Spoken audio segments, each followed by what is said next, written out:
ছবিতে দেখতে পাওয়া এসব দৃষ্টিনন্দন পণ্য তৈরি করেছেন সশ্রম কারাবন্দীরা।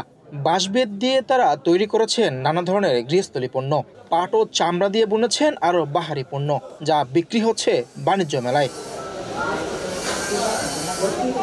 ঢাকা আন্তর্জাতিক বাণিজ্য মেলায় বাংলাদেশ জেল কারাপণ্য প্যাভিলিয়নে কয়েদিদের হাতে বানানো এসব পণ্যের পসরা সাজিয়ে রেখেছেন সংশ্লিষ্টরা। প্যাভিলিয়নে রয়েছে দেশের ৩৮টি কারাগারের বন্দীদের হাতে তৈরি পণ্য। এসব পণ্য টেকসই ও ভিন্নতা থাকায় আকৃষ্ট হচ্ছেন দর্শনার্থীরা। হাতের কাজগুলো, হস্তশিল্পগুলো খুব চমৎকারভাবে পরিবেশন করা হয়েছে, মানে মন কাটছে আসলে।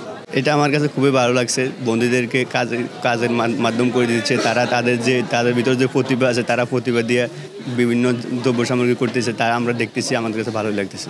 বন্দীদের হাতে তৈরি মেলায় প্রদর্শিত পণ্যের মধ্যে রয়েছে বাঁশ ও বেতের বুননে তৈরি মোড়া, পাটের তৈরি টেবিল চেয়ার, শোপিস।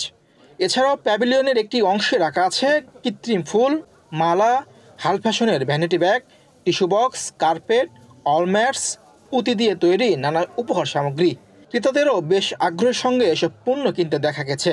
কর্মব্যস্ততায় থাকা দণ্ডিত বন্দীদের সাজা শেষ হলে তারা সংশোধনের পথে হাঁটবে বলে মনে করেন দর্শনার্থীরা। এরা যদি তারা অনেকে যায়, অনেক কাজ শিখে এগুলি। এইটা আছে, পরে কাপড় বুনে, এইরকম আরও অনেক কিছু ওদের কার্যক্রম আছে।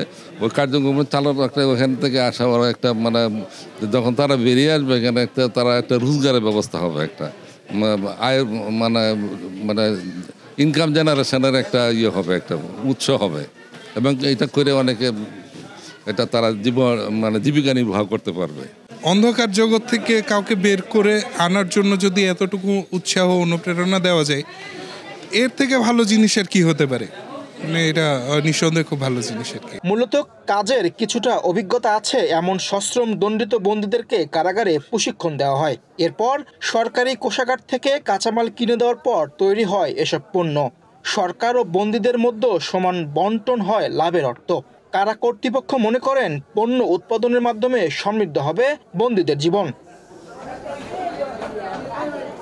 মীর হোসেন সরকার, বাংলাদেশ প্রতিদিন।